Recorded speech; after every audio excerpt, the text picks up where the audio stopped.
अस्सलाम वालेकुम students. So finally MD CAT होने में सिर्फ 2 या 3 दिन बाकी हैं। 8 दिसंबर को फाइनली एमडी केट रिकंडक्ट होने जा रहा है and that is conducted by the IBA university Sukkur.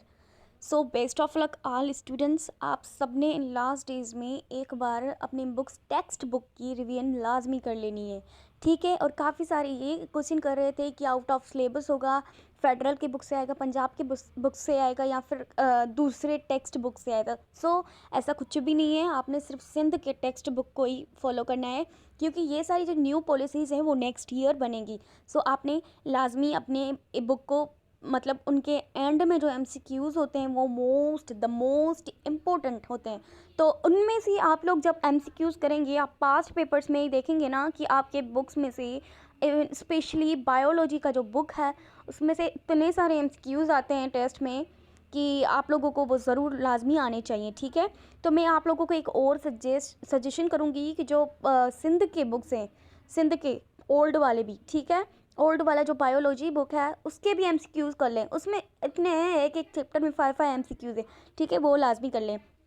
और सेंटर्स की बात करें तो कराची है, हैदराबाद है, जामशोरो है, शहीद बेनज़ीराबाद है, लाड़काना है, सक्खर है। सो ये सारे सेंटर्स हैं। क्या कौन सा है? एनईडी है, यूनिवर्सिटी ऑफ कराची है, पब्लिक स्कूल हैदराबाद है, मेहरान यूनिवर्सिटी है, कायद-ए-आज़म यूनिवर्सिटी है एंड पीटीए से लाड़काना में एंड आईबीए पब्लिक स्कूल, ठीक है। ये सारे सेंटर्स हैं। तो आपने पूरे 8:30 बजे सेंटर पे पहुंच जाना है क्योंकि टेस्ट नहीं स्टार्ट होना है 10 बजे, लेकिन वहाँ पे काफ़ी सारी रिक्वायरमेंट्स होती हैं, वहाँ पे चेकिंग होती है। आप जब तक जाएंगे तो आपको 9:30 तो हो जाएंगे, क्योंकि 9:30 हो जाएंगे क्योंकि वहाँ पे स्ट्रिक्टली चेकिंग की जाती है। फिर सीट्स ढूंढनी पड़ती हैं, इतने सारे बच्चों के बीच में आपने अपना सीट नंबर चेक करना होता है, जोन चेक करना होता है, सारा कुछ होता है, ठीक है। सो लाजमी 8:30 तक आप लोगों ने वहाँ पे पहुँच जाना है, सेंटर पे पहुँच जाना है, ठीक है। वहाँ पे ज़्यादा आप लोगों को फिर डिफ़िकल्टी हो जाएगी वरना अगर आपने खुद ही लेट की तो, ठीक है। वैसे भी तो टेस्ट देना है तो आप सुबह सवेरे उठें, कुरान पाक की तिलावत करें और अपने लिए दुआएं मांगें, अपने पेरेंट्स से दुआएं मांगें और अपने पेरेंट्स से दुआएं लें, उन्हें उनसे मंगवाएं दुआएं, उन्हें कहें कि हमें दुआएं दें, ठीक है। और हर वाले दिन हर पेरेंट अपने बच्चे के लिए बहुत सारी दुआएं करता है, उसकी कामयाबी के लिए बहुत सारी दुआएं करता है, ठीक है। तो नेक्स्ट बात कर लेते हैं रिजल्ट्स ऑफ वैलिडिटी की। तो बच्चों, रिजल्ट्स वैलिडिटी इस बार कैंसिल हो चुका है क्योंकि ये रिज़ल्ट था कि अगर कोई बच्चा एमडी-कैट दे देता है तो वो जो रिज़ल्ट है वो 3 साल वैलिड है।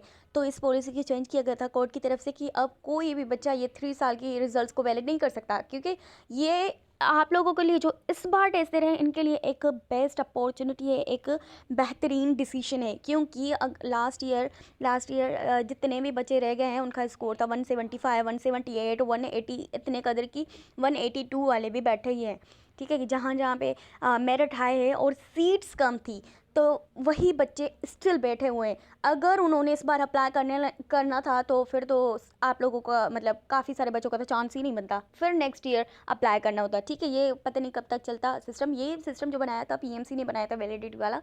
सो finally it has been removed. So आप सब ने अच्छे से पेपर कर लेना है और टेंशन फ्री होके, ठीक है। सो डॉक्यूमेंट्स की बात करें तो डॉक्यूमेंट्स आपने लाजमी जो प्रिंट करवानी है स्लिप, ठीक है, वो क्लियर होनी चाहिए, ठीक है। आप लोगों की पिक्चर शो होनी चाहिए और आप अपना सीनाइस लेके जाएं। उन सीनाइसी और स्लिप ये इनफ है। अगर उन बच्चों के पास, जिन बच्चों के पास सीनाइसी नहीं है और वो कह रहे हैं कि हमारे पास बेफॉर्म है, तो बच्चा आपने क्या करना है, या तो मैट्रिक की मार्कशीट लेके जानी है, ठीक है, या फिर इंटर की फिर कुछ बच्चे कहेंगे कि मैम हमारे तो रिजल्ट्स ही नहीं है। तो रिजल्ट्स को आना तो चाहिए, रिजल्ट आ चुकी होगी आई थिंक, अगर नहीं आई तो मैट्रिक तो होगी ही होगी, मैट्रिक की मार्कशीट, ठीक है। तो अपना सिल्फ और अपनी मैट्रिक की मार्कशीट लेके जाएं। और सिलेबस की बात करें तो आपने सिर्फ सिंध टेक्स्ट बुक को ही फॉलो करना है, उसके एमसीक्यूज़ करने हैं, उससे ही तैयारी करनी है, उससे ही रिवीजन करना है, ठीक है, और कुछ भी नहीं। और बाकी पंजाब वगैरह फेडरल वगैरह जो नेक्स्ट ईयर पॉलिसीज़ हैं वो सारी चेंज हो जाएगी, तो वो मैंने वीडियो पहले ही दे दी है, ठीक है, वो आपने लाजमी देख लेनी है। बहुत सारी दुआओं के साथ अल्लाह आप सबको कामयाब करे। Best of luck everyone.